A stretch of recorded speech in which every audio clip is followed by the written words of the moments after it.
Hello friends, today we'll learn how to do or how to perform set operations. The operation which we'll study today is called as intersection operation, set intersection, and if you once understand this operation you will be very easily able to perform other operations.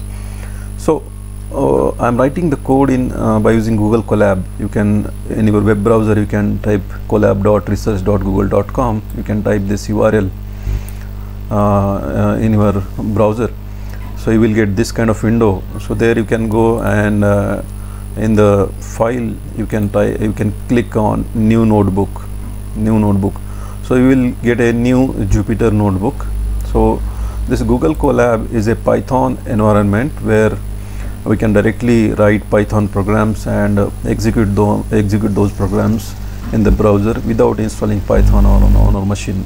This Colab environment can be used for writing very simple Python programs like the one which we are going to study today, and also you can use this Colab environment to write very complex Python programs, machine learning programs, deep neural network programs where we have TensorFlow and other machine learning environments.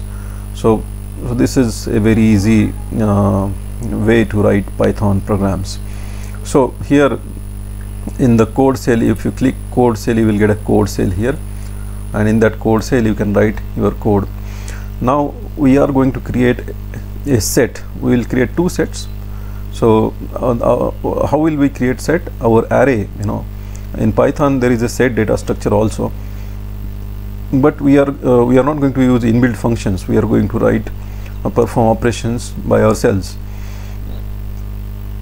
So we'll create an array, and that array will be treating as the set, right? So let's say I have this array A is equal to 1, 2, 3, 4 and 5. So this array, simple array, can be treated as a set. Now if I print this array and run this program, click here. So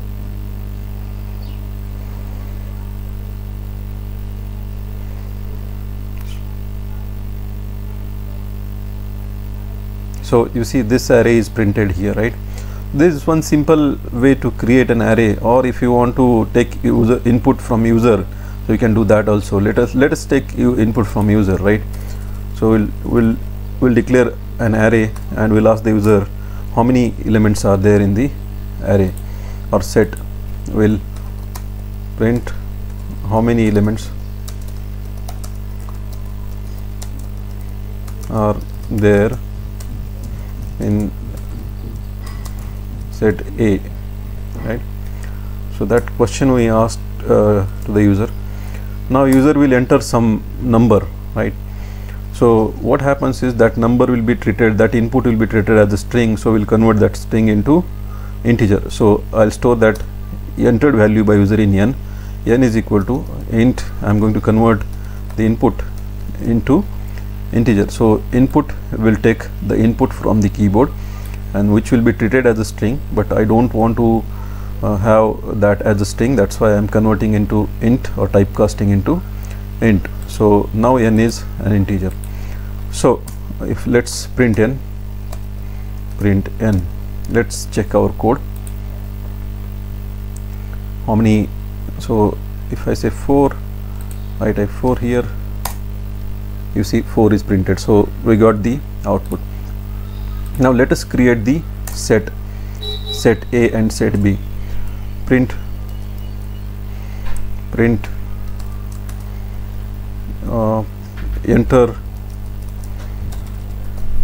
enter those n elements. Enter those elements. Now user is going to enter those elements. So we'll read those n elements and store those elements in this array A. So I'll write here I will run a loop for I in range 0, n. So this loop will run n times. Every time I will take an input in a variable x is equal to the input again will be the string, so I will convert that string into integer. I'm storing integers, right? So x will be holding an integer value now.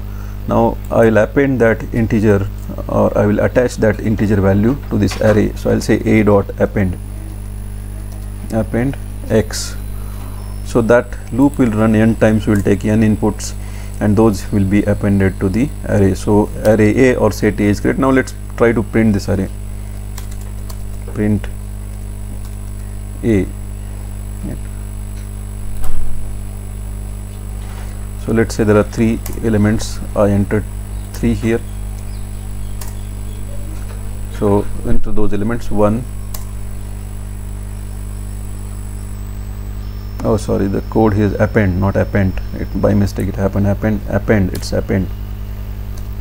Right? Append. So let's rerun it. So 3, 1, 2, and 3. So those 3 elements I entered, and those got stored in array A. Similarly, we can create array B. Let me declare array B also here. B is equal to this array, and I'll write the same code for creating array B. So control C I'll write, and I'll do control V. So here now, how many elements are in set B? With that question we are asking to the user. So let's take it as yum is equal to, so print yum.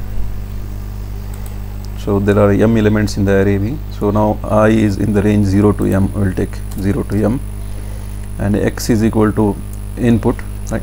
And we will now append this x to B, array B, and we'll say print array B, right? So this is array B. So we have 2 arrays now. Let's run this code one more time and let's check.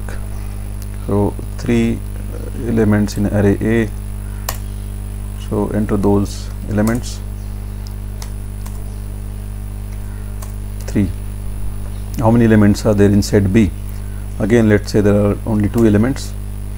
So the elements are 3, 4. So this is set B.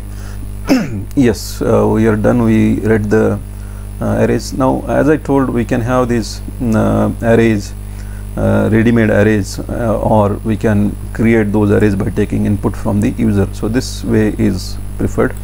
If you want a simple, easy program, very easy program, then you can go with this, directly taking the numbers in the array and performing the operation. Now what I'm going to do is I'm going to call intersection function. So C is equal to, I'm going to take array C is equal to intersection of A comma B. This intersection method, that's our method, our own method, right? We are going to write this method, and then I will be printing this array, printing intersection of A and B is, we are going to print C will be the intersection. Now let's write this intersection method. So here I am going to define this intersection method. So the method is defined like this: define intersection. We are passing 2 parameters from there, so let's have 2 parameters here. Let's have the same names as A and B, right?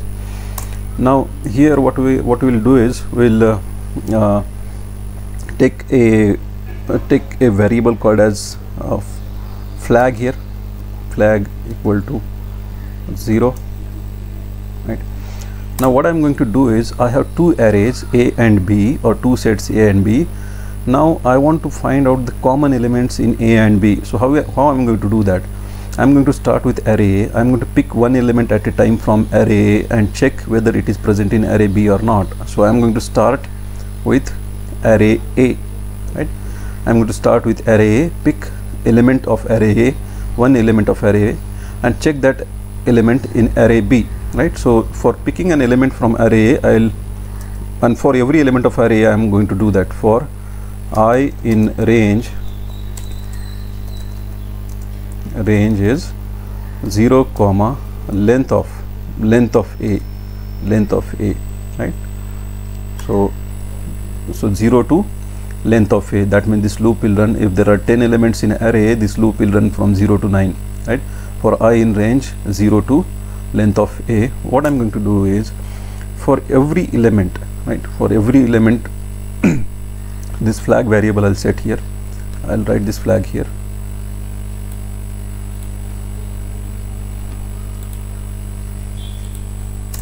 So flag equal to 0.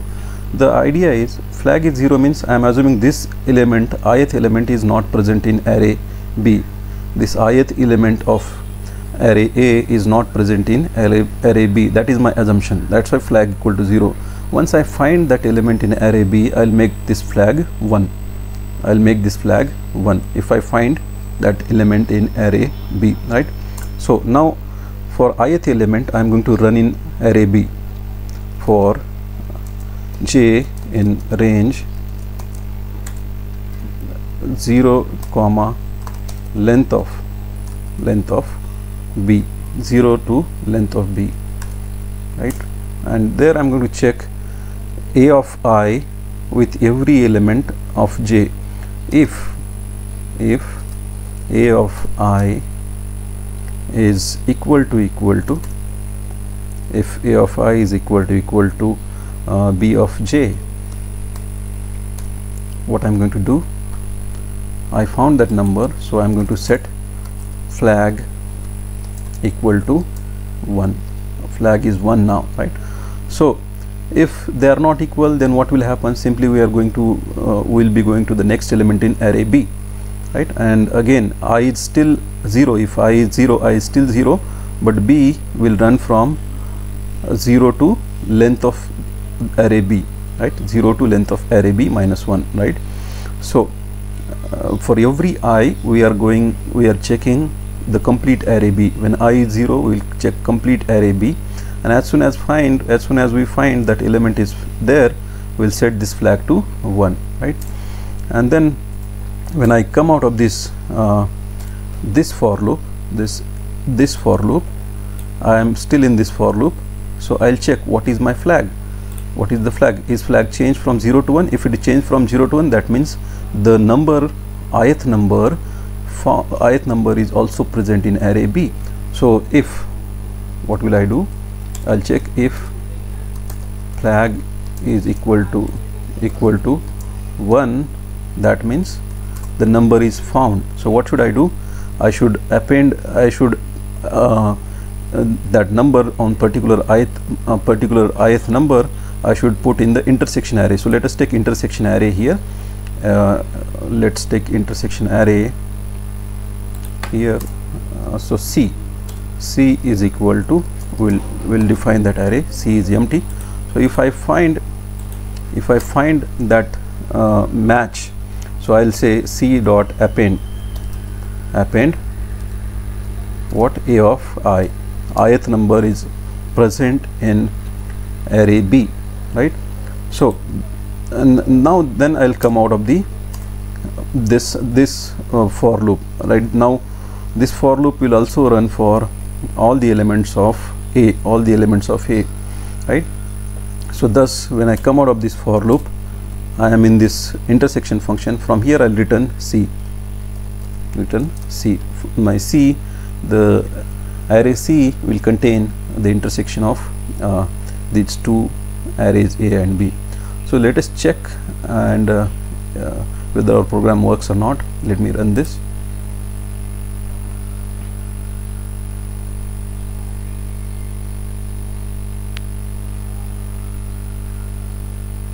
Yes, we have this output. Let's say set A has 3 elements. Enter those elements: 1, 2, 3.